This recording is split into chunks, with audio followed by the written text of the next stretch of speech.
menghadapi pandemik ini dengan batin yang semua merasakan sebuah kepedulian. Jadi justru pemerintah jangan mendikotomi antara satu suara yang berbeda dengan pemerintah malah melakukan represi. Tapi kalau tiba-tiba pemerintah melakukan membuka diri ya, mengajak semua. Nah, artinya alasan apa lagi kita untuk melakukan konfrontasi? Yang ada sekarang kita semua melakukan suksesnya penanganan COVID-19. Ayo bangun Indonesiaku, Pancasila, Pancasila, Pancasila. Semangat Pancasila, Pancasila, Pancasila. Pancasila, Pancasila, Pancasila. Bismillahirrahmanirrahim. Assalamualaikum warahmatullahi wabarakatuh. Salam kaum Minto Juang, Pancasila progresif revolusioner. Bung Apek Saiman, Bung. Sehat selalu, Bung. Sehat. Pakai jaket. Enggak ceria soalnya. Tapi jangan ditampilkan semua karena kita lagi muram nih, Bung. Iya. Gelap rasanya. Iya. Karena nggak boleh mana-mana, Bung. Gimana? Mau keluar dihadapin Panzer. Tergantung siapa yang yakinin. Oh, berarti abang meyakini itu Panzer bukan, Mbak? Nah, kita ini lagi istilah PPKM darurat, Bang. Kalau kata netizen sih, Pak Presiden kapan mundur, Bang? Oh, iya. Saya kira emang itu. Oh gitu. Iya. Padahal memang masyarakat itu kan melihat bagaimana kondisi ketika COVID makin naik kan sebenarnya kan apakah kebijakan itu telah gagal atau memang harus dievaluasi atau seperti apa, Bang?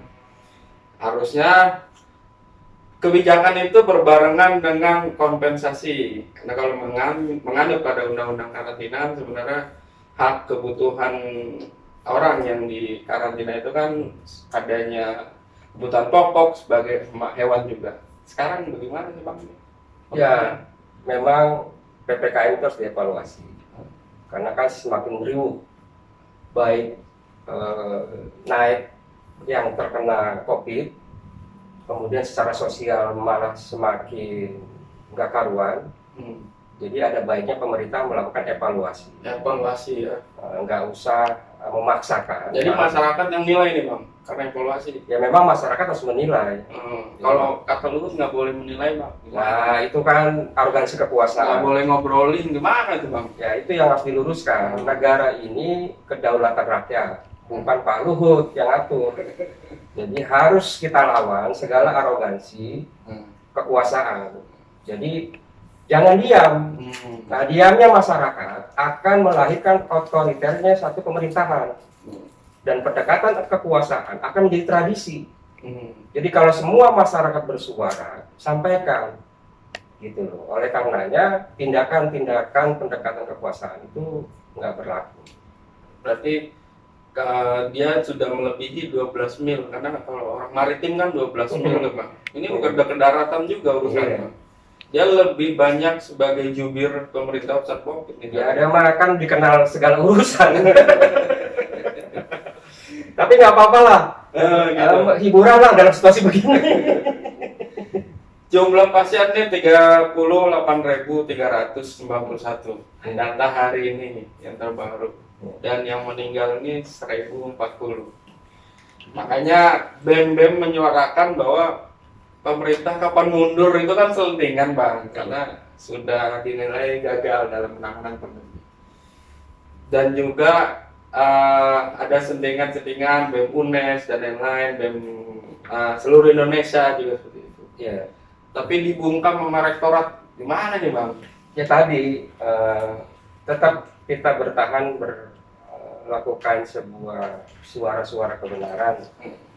Dan saya melihat justru ini poin dari pemerintah kalau dia melakukan evaluasi, merubah cara pendekatan dengan musyawarah, kemudian tiba-tiba ada kebijakan pembaharuan di mana lebih ramah dan melibatkan masyarakat medis, masyarakat agama, masyarakat adat, seluruh lapisan.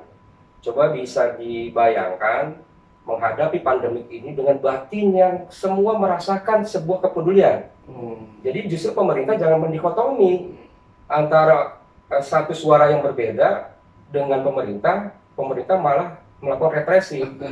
Tapi kalau tiba-tiba pemerintah melakukan membuka diri, ya. mengajak semua, nah artinya alasan apa lagi kita untuk melakukan konfrontasi? Yang ada sekarang kita semua melakukan suksesnya penanganan COVID-19. Karena tidak ada ruang aspirasi itu. Nah, karena setiap orang yang punya pendapat kemudian dibungkam, termasuk kita juga sudah mulai terbuka. Bahwa pemerintah selalu mengatakan tidak ada praktek lain selain mencari solusi, ya sudah buka saja. Buka saja ya, data yang sehat, data yang sakit, kemudian termasuk vaksin. Artinya vaksin itu kita uji lab yang terbuka, karena juga banyak vaksin-vaksin yang dibuat oleh bangsa sendiri. Kalau itu ternyata layak, kan ini menjadi satu terobosan. Kenapa harus dipaksakan dalam bentuk pengobatan merek ini gitu? Karena ada Nusantara, nah ada itu kan merah putih, menambah sebuah kekisruhan. Jadi pengelolaan penanganan ini menjadi bias kemana-mana. Udah pendekatan keamanan, kemudian diskriminasi terhadap pengobatan, dan kemudian kita dibuat pengetatan, sementara sama tenaga Cina dibiarkan masuk. Itu kan kejadiannya nggak sekali. Setiap kali ada pengetatan, selalu ada tenaga Cina yang masuk. Nah, ini kan menjadi satu pertanyaan di masyarakat. Sampai urusan tabung oksigen itu dari Cina, Bang. Nah, kan kita nggak ada pabrik-pabrik baja sebenarnya, Bang. Saya kira itu sesak napasnya bukan karena COVID. Apa, Bang? Itu karena kebijakan pemerintah yang lebih mungkin. Lumayan dapat fee. Jadi, karena kalau ada masuk perdagangan dari luar kan dapat fee kan. Kenapa? Kan pabrik kita banyak. Dulu kita menyumbangin dia untuk oksigen, sekarang malah minta dari Cina. Apa mereknya berbeda atau oksigennya berbeda? nah, itulah kalau kemudian arahan-arahan di balik layar ya, yang dikondisikan. Akhirnya di lapangan itu kan nggak bisa dihindari, muncul letupan. Misalkan oksigen habis, vaksin nggak cocok, kemudian protes dari masyarakat, protes kenapa orang Cina masuk. Nah, makanya kelemahan dari awal saya melihat pemerintah tidak melakukan evaluasi dan tidak melakukan keterbukaan. Kalau selama penanganan COVID dipaksakan dengan versinya pemerintah dan malah menghadap-hadapkan konfrontasi dengan masyarakat yang punya niat baik, maka bisa terjadi akibat dari semuanya ini malah kemudian pemerintah yang kena bencana. Kita dunia aja masih belum tahu, Bang, sebenarnya nih virus ini dari Wuhan atau mana, karena belum ada keputusan resmi. Apalagi mungkin di Indonesia gitu kan, maksudnya harusnya maksudnya Abang nih laboratorium harusnya kan bekerja bagaimana kita dapat informasi dari situ kan, bukan informasi adanya disemprot nih, orang pedagang disemprot pakai damkar, terus pedagangnya diambil, makanannya, kayak keadilan sosialnya hilang. Nah, itu yang salah satu miris, kita dengar orang didenda 5 juta. Denda 5 juta tukang bubur sama tukang bakso gitu. Yang mau usaha dilarang, yang sudah usaha didenda, nah ini kan menjadi marah lah. Karena pilihannya serba mati akhirnya. Nah kalau serba mati, maka harus ada opsi yang berikutnya. Bagaimana tidak serba mati? Gimana, Bang? Nah caranya tadi, pemerintah membuka diri dulu. Membuka diri. Kalau dia nggak mau mundur, ya kan? Dia minta pendapat ke seluruh masyarakat melalui perwakilan-perwakilannya. Jadi pemilihan itu cuma 2, mundur karena nggak sanggup menangani COVID, atau merelakan menjadi pemerintahan yang mau mendengar dari pendapat masyarakat. Semuanya dibuka, kebijakan-kebijakan tentang medis dibuka, data-data tentang medis dibuka, kemudian melibatkan unsur masyarakat. Jadi nggak usah dalam kepentingan siapa, pemerintah melakukan pendekatan kekuasaan dengan cara represif, dengan cara melakukan sebuah pelarangan-pelarangan yang akhirnya nggak relevan. Misalnya di jalan ini ditutup, ini dibuka, ini dilarang, ini dibiarin. Kan itu nggak menyelesaikan masalah.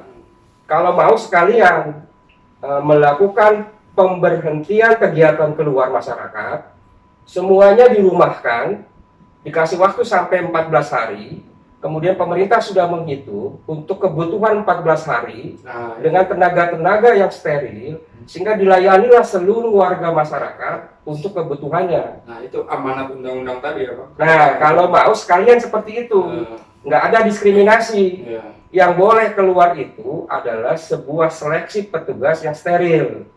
Nah, yang bekerja itu fokus menyelesaikan secara medis, kemudian kebutuhan masyarakat dipenuhi. Dengan sama saja pengeluaran, misalkan PPKM diperpanjang, bantuan kemudian dikasih setiap bulan.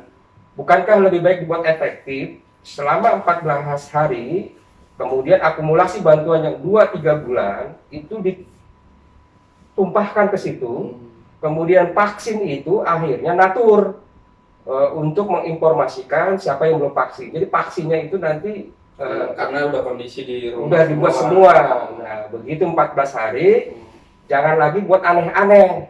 Nyatakan ini clear dan normal semua seperti layaknya kehidupan yang sakit, yang sehat, semua ditangani dengan baik-baik. Nah, itu baru bisa diterima. Karena kita ngelihat dari kondisi luar itu Bang, seluruh yang sudah divaksin negara-negara tersebut membuka diri. Yes. Bahkan melepas masker, ada kegiatan konser dan sebagainya itu sudah diperbolehkan. Kita ini lagi kejar-kejaran nih antara vaksin dengan kasus. Vaksinnya tinggi, kasusnya juga tinggi. Kapan kelar sebenarnya nih Bang? Ya, Gimana Bang? Apa? ya harusnya ini sih nggak kompak. Kalau sudah vaksin sebagai solusi, maka jangan lagi ada kalimat susulan. Nah, misalkan vaksin ini tidak menjamin orang terbebas dari virus COVID. Itu kan menegasikan. Nah, kalau mau diperbaharukan, karena sudah terjebak seperti ini, udahlah pemerintah buka dialog, kemudian mendengar. Nggak perlu ada satu tindakan-tindakan lain selain bersama, bergotong royong. Vaksin, kalau memang kebutuhannya untuk kesehatan, disediakan. Seluruh pensuplai vaksin, nggak usah dibatasin. Kalau memang di Indonesia ada, ya gunakan vaksin Indonesia. Kalau ada vaksin kurang terpenuhi, maka minta kemudian bantuan vaksin dari luar, sehingga nanti seluruhnya bisa terbangun sistematis vaksin ini. Jadi jangan sampai terjadi lagi vaksin kemudian tidak menjadi jawaban. Udah kan ada jawaban tuh Bang, vaksin Nusantara. Kenapa nggak dilanjut ya itu ya Bang? Ya itu kan karena arogansi kekuasaan. Salah satu arogansi kekuasaan itu menolak dari keinginan dia. Kalau dia nggak berkeinginan, berarti kan tertolak. Nah, itu kan bahaya. Namanya arogansi kekuasaan. Kalau pendekatannya adalah kemanusiaan dan menyelamatkan bangsa Indonesia, siapapun masyarakat yang punya kemampuan dan siapapun itu unsur yang bisa menyembuhkan, dibuka. Harusnya pemerintah itu welcome. Karena ada kegiatan-kegiatan sosial melakukan vaksin gratis. Tapi kan menjadi tidak efektif, tabrakan. Atau gini Bang, vaksin-vaksin luar masuk dulu. Kayak nanti nih akan ada masuk vaksin Moderna dari Amerika. Kita ini udah ada Sinovac, AstraZeneca. Nah, mungkin nunggu vaksin dari Amerika dulu, Moderna. Ntar dari mana lagi gitu, baru vaksin Nusantara muncul. Bukan persoalan vaksin luar vaksin dalam sih kalau. Obat penyembuhnya kalau itu vaksin diinventaris, kalau itu layak ya sudah dibagikan, nggak usah ada membedakan vaksin luar, vaksin dalam. Katanya membedakan gini Bang, yang berangkat haji nggak boleh karena ada vaksin tertentu. Itu kan Ya, jadi bingung pemerintah ini harus ada itu kan vaksin kembali seperti lagi kepada kedaulatan negara. Akhirnya negara tidak mampu bersikap kan, karena ada tekanan. Abaikan aja kalau kata saya. Abaikan tekanan internasional, udah kita kembali kepada bangsa sendiri untuk melakukan kekuatannya sendiri. Toh pada akhirnya vaksin luar itu gratis atau bayar. Kalau bayar ya dibeli, kalau gratis ya bagaimana cara itu didapatkan. Kalau gratis dengan negara diintervensi, ya tinggal kan diukur efektivitas antara vaksin itu gratis dari luar dengan kepentingannya kira-kira lebih bahaya mana. Hmm. Nah, artinya kalau memang di Indonesia ada yang membuat vaksin, ya harus didukung. Kita dukung ya Bang. Artinya nanti akan terpenuhi dong produksi itu. Kan udah ada resep, udah ada bahan, tinggal diperluas kan.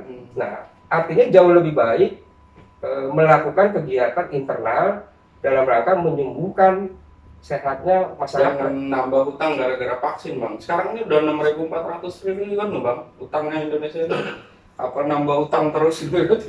Kalau utang Kita melakukan gotong royong, bagaimana masyarakat kelas atas itu menyumbang untuk terselenggaranya vaksin Nusantara ini. Jadi masyarakat kelas bawah itu gratis. Jadi subsidi silang yang dilakukan masyarakat, dan seperti gotong royong yang dilakukan masyarakat antara tetangga itu seharusnya diberlakukan. Dan bagaimana BPJS kesehatan kan seperti itu kan, yang tidak bayar ditanggungnya sama yang bayar. Ini kayaknya lebih solusi tepatnya itu udah dari luar utang gitu. Ini semakin tinggi utang, dan Bank Dunia ini udah menyebutkan Indonesia ini udah menengah ke bawah nih Bang. Ya, kelas ini gimana? utang itu kan ulahnya siapa? Dan kenapa kita kemudian mau mengikuti konsep utang? Relevan nggak sih negara kaya, negara besar di Indonesia, kok distatuskan utang? Berarti kan ada persoalan di pemerintahan kan? Artinya dengan sumber daya alam yang mendukung, masyarakat dengan kemampuan, kalau digalang berdikari, berapa keuangan negara dari luar pajak itu akan disuplai oleh rakyat bila rakyat melakukan gotong royong. Gotong royong. Misalnya 1.000 sehari, itu diakumulasi karena inilah cintanya kepada negara. Sehingga kita nggak butuh uang dari luar negeri. Ya contohnya kayak selam itu Bang. Nah itu kan banyak kasus. Artinya emang kita nggak punya bahan-bahan untuk infrastruktur, kan sudah ada. Terus kemudian kita punya tenaga-tenaga ahli. Nah kalau kaitannya uang, ya masyarakat bisa melakukan partisipasi seperti beberapa kasus dicontohkan kan, dengan berapa waktu yang singkat terkumpul dana sekian miliar, sekian triliun. Ini kan karena posisi pemerintahannya tersandra.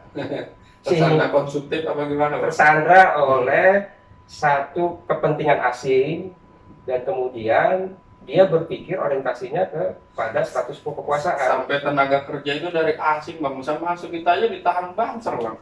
Tapi kata Luhut nggak boleh ngomongin urusan Cina atau ini. Ya itulah nggak boleh problem. diperdebatkan katanya.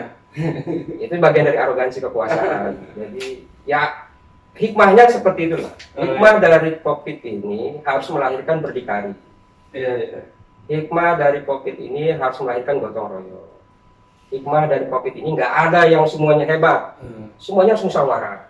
Jadi menghilangkan arogansi. Ya, harusnya mengambil hikmah COVID ini bukan malah menambah benang kusut. Lockdown itu dimulai dari diri dulu lah. Coba serap ini apa yang terjadi. Tenangkan dulu pikiran Pak Jokowi dan masyarakatnya.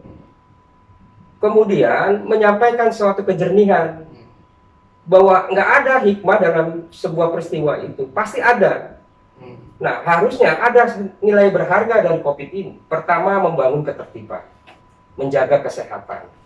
Kedua, justru mendekatkan persaudaraan. Harus memulihkan dong. Ini kan cara lain untuk mengingatkan betapa selama ini kita sudah hilang persatuan dan persaudaraan. Nah, dengan adanya COVID itu harusnya lahir persaudaraan, saling empati, saling membuka diri, saling berdikari, saling bergotong royong, saling bermusyawarah, bahu-membahu kita selesaikan. Karena batinya kemudian sudah terbangun baik, seluruh masyarakat, tokoh agama di dalam petugas-petugas kesehatan itu kemudian secara jujur dikelola, kemudian disembuhkan. Nah, harusnya hikmah dari COVID ini ketika dilakukan lockdown, maka harus memunculkan kekuatan baru yang lebih spektakuler gitu loh. Kekuatan masyarakat. Bukan lockdown terus bubar, berantem, berantakan. Ini kan lebih memudahkan, menyenangkan asing. Jadi ada statement baru dari Menteri Keuangan Sri Mulyani, yang kabinet jangan ego sektoral. Kayaknya kesannya antara kementerian nih udah saling tidak support. Itulah yang kemudian Apa sudah Menteri Keuangan Sri Mulyani sudah melihat adanya kolusi atau korupsi Ya, gitu? ya Bu Sri Mulyani itu memang persis sekali kayak ibu rumah tangga dia. Kayak duit. Harusnya kan konsepnya itu tidak dengan cara orientasi paham kebenarannya gitu. Kalau itu ya dibangun, ya bisa nggak ketemu. Dibangunlah cara pendekatannya itu. Kita punya Pancasila. Pendekatannya secara Pancasila sekali-kali gitu. Itu belum pernah pejabat kita dalam menangani kasus-kasus pendekatan itu Pancasila. Pancasila itu kan kita harus tahu bahwa kita ini adalah makhluk bertuhan, ya kan? Pancasila itu kemudian mengajarkan satu hikmah. Pancasila itu mengajarkan satu peradaban. Nah, kalau ini coba digunakan, artinya hikmah ini bisa dibuat satu metodologi tidak dengan pendekatan kekuasaan, tapi pendekatan secara Pancasila. Nah, artinya kita harus ngebuka diri gitu loh. Berarti ruang seperti ini, PPKM darurat seperti ini harusnya sebenarnya lebih mudah dalam memberikan nilai-nilai Pancasila itu tersebut. Itu. Jadi kalau sistematisnya begini, Mr. Adit. DM dong. Bahaya. Ini COVID ditangani secara medis. Siap. Maka pendekatannya kepada masyarakat luas itu dengan cara Pancasilais, bukan dengan kekuasaan.